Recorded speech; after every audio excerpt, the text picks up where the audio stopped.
dengan adanya teknologi seperti ini, kira-kira gimana ya anak-anak kita belajar nanti ya? Wah iya, aku ide anak ya brengsek.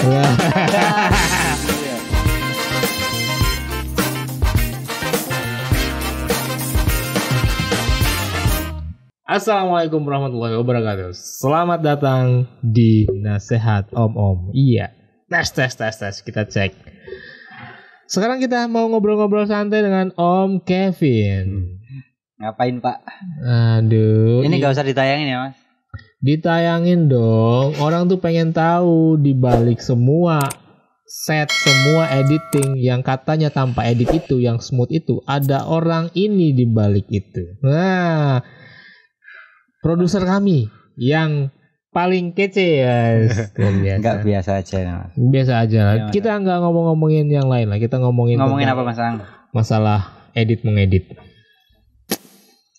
Terus hal yang mencengangkan adalah dirimu kemarin pernah posting kalau kamu membuat copywriting bahasa Indonesia menggunakan artificial intelligence langsung keluar. Iya. Ya. Welcome to future. Selamat datang di masa depan. Saya harus menghabiskan duit berjuta-juta untuk belajar bagaimana cara membuat copywriting. Anda hanya duduk saja dan kopinya jadi. Kok bisa? Aku nggak ngerti Mas. Aku nonton aja sih Mas. Maksudnya nonton teknologi zaman sekarang gitu. Ya kan banyak sekarang kan apa-apa kan udah pakai AI. Kemarin kan juga sempat viral yang foto-foto pakai AI juga. Terus apa namanya? Terus ada juga yang cuman ngetik apa namanya? Perintah kayak form gitu kan. Mau ngetik perintah ada itu di namanya di aplikasinya apa ya? Pokoknya itulah ya. Itu pokoknya. Ngetik itu terus jadi gambar yang dia inginkan gitu, apa yang dia ketik gitu. Berarti orang menggambar, tidak menggambar tapi mengketik hayalannya apa? Iya benar. Saya berhayal sekarang saya sedang duduk bersama wanita cantik di suatu desa yang indah dan damai. Tiba-tiba keluar gitu aja ya. Keluar itu nanti ada 4 versi fotonya, ada 4 1 2 3 4 gitu. Dan nanti kamu mau pilih versi yang mana? Yang ini sebelah ini nanti tinggal di-download aja jadi itu apa namanya. Itu meresahkan apa nggak meresahkan sih bagi kita konten kreator? Lama-lama kita digantikan lagi. Jadi kita ini harus ngeset, shoot, merekam, edit, menayangkan. Itu tinggal jadi aja gitu. Ada plus minusnya sih Mas Ang. Ya plusnya kerjaan jadi makin lebih praktis ya. Maksudku kan aku juga nggak jago copywriting kan. Tinggal ketik aja di apa namanya kemarin tuh ChatGPT namanya. Itu ada di openai.com, nanti teman-teman bisa cek sendiri. Nah itu bisa bahasa Indonesia, bisa bahasa Inggris, bahasa apapun.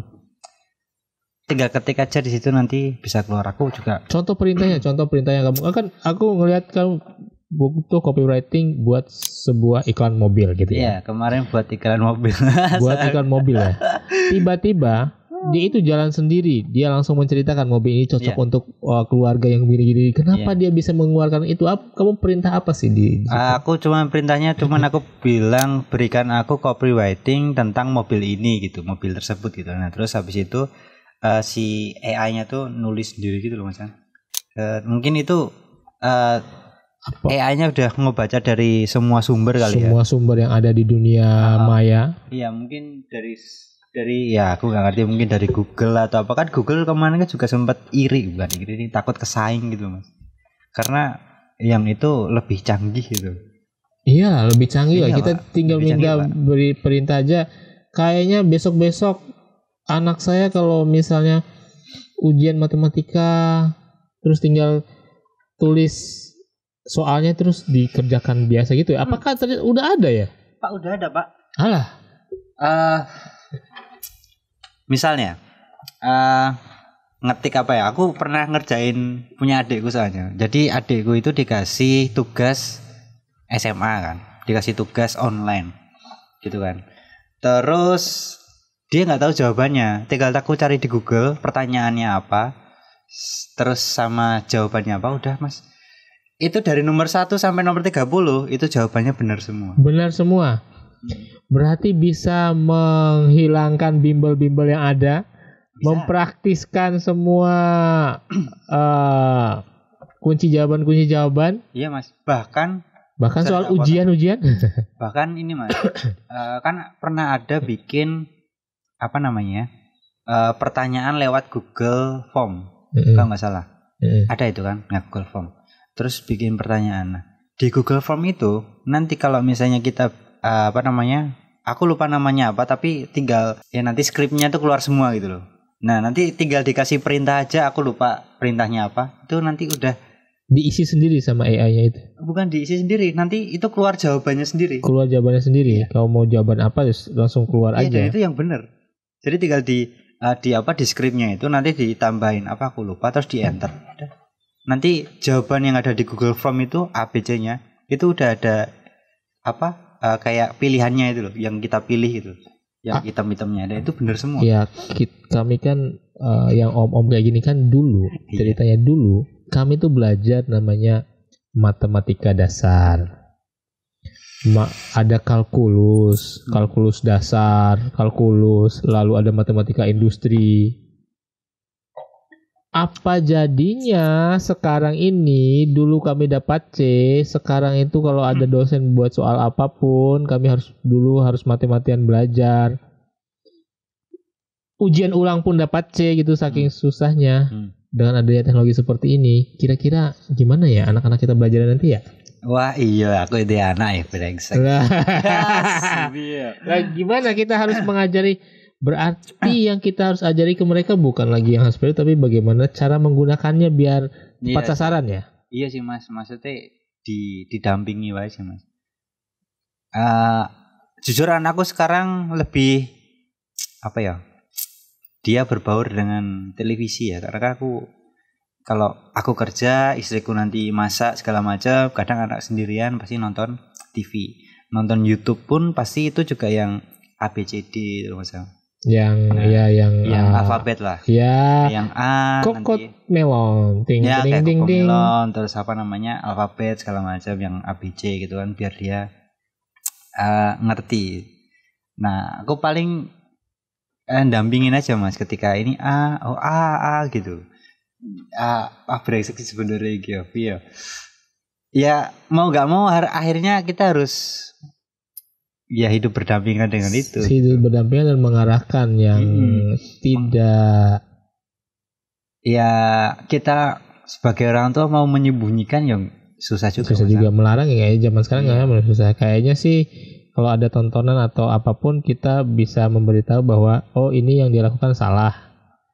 Harus melakukan yang begini, ataupun kita harus mendampingi atau bisa menjadi pelengkap belajar ya. Sekarang kan bisa belajar. Mas Om.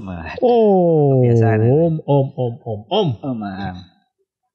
Ya gitu sih paling. Nah di dunia kita kira-kira apa itu dunia kita? Ya ini dunia konten kreator. Om Kevin sekarang sebagai desainer, sebagai produser podcast dan lain-lain, apakah itu nanti bisa istilahnya bisa disinergikan biar memperkuat atau malah mengancam? Bisa banget Mas. Bisa. Tadi aku juga bisa lihat jadi ada software yang kita pakai semuanya para editor, Adobe ya. Jadi Adobe itu juga dia punya AI sendiri audio tapi. Jadi orang cuman ngerekam pakai HP biasa, audionya kan pasti kan nggak begitu baik kan, nggak kayak pakai mic gitu kan. Nah itu kalau pakai Adobe Audio itu nanti ada pengaturannya, itu di switch on aja nanti udah kayak profesional gitu. Jadi udah kayak mic biasa gini. Nah ini kita udah investasi mic sudah semahal ini nanti. Apa jadinya? Karena yang nggak tahu, maksudnya bukan nggak membaca masa depan ya Mas Yang, tapi kan karena ini kan hal yang fisik ya Mas Yang, maksudnya yang orang awam itu juga nggak begitu ya orang awam pahamnya ketika podcast ya mic kita duduk teman ini kamera udah selesai gitu. Maksudnya kalau untuk yang kelas pro kan dia kan pasti bakal ngerti, wah pakai Adobe ini aja, pakai aplikasi pakai sini. Nah kalau orang awam dikasih itu kan mungkin jadi apa sih ini ribet gitu segala macam kan. Nah itu cuman informasi aja buat teman-teman aja gitu. Iya, sama saya juga orang awam. Apa jadinya podcast ini tanpa Anda yang mengedit dan menghaluskan suara-suara ini? Dan sekarang lebih ini Mas Yang ada lagi Nvidia AI Nvidia ya. Jadi dia itu ngeluarin apa ya jenenge? Nvidia kok zamanku kuliah itu kayak nama motherboard karena nama sound card gitu-gitu ya. Nvidia. Jadi dia punya software. Jadi cuman gambar kayak anak kecil doang teman-teman. Gunung terus ya cuman gambarnya segitiga gitu tuh sama orek-orekan awan gitu. Itu nanti sebelahnya udah jadi kayak gambar realistis ya. Jadi kayak kita motret itu, kita ngambil gambar itu. Wah, kayaknya itu cocok buat saya. Coba Mas. Cocok buat saya. Kenapa? Karena dari kecil dan sampai sekarang otak kanan saya dalam menggambar itu sangat-sangat minim sekali. Apalagi saya juga Mas. Menggambar biasa tuh lebih bagus gambar anak saya yang kelas 3 SD dibanding gambar jauh.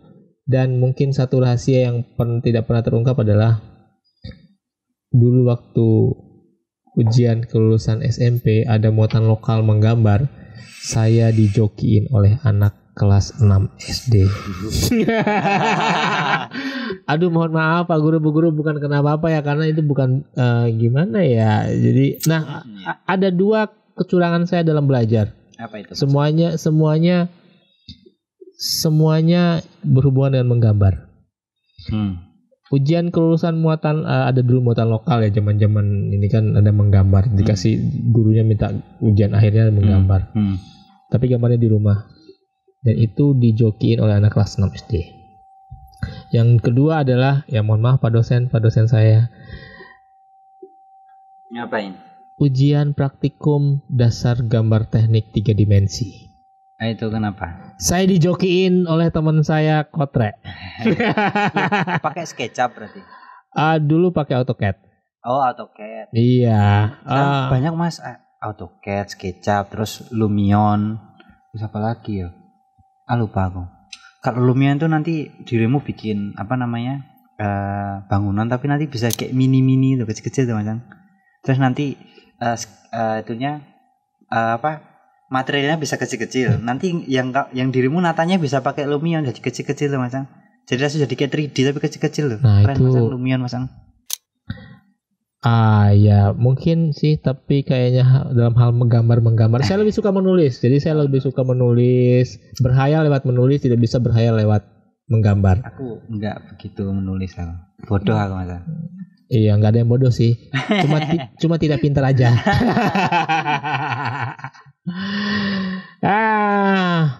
Oke, mungkin ada tips dan trik membuat podcast atau membuat konten-konten dari Om Kevin yang selama ini membuat behind the skin the skin kan kulit ya. Behind the scene-nya. Iya, kalau behind the skin kan ada apa ya? Ada skin tuh skin. Skincare ayo. Masuk loh. Biar pori-pori saya ini loh makin halus. Di sini bisa. Nanti saya sebutin loh pori-pori, menghaluskan pori-pori saya. Di sini bisa loh. Pakailah MS Glow. MS Galau. Apa tips? Apa ya tipsnya? Tips mau bikin konten ya. Kalau aku sih paling tips mau bikin konten itu yang pertama perhatikan dulu premisnya. Apa ya premis ya? Ya itulah ya bukan tujuan ya, tapi apa ya? Ya pokoknya premis lah. Hal yang pengen diangkat.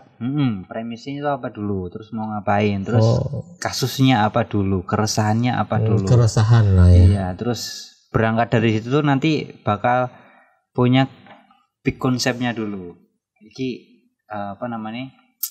dari keresahan dan premisnya tadi ngapain, terus nanti bakal turun akar-akarnya mau ngapain gitu kan.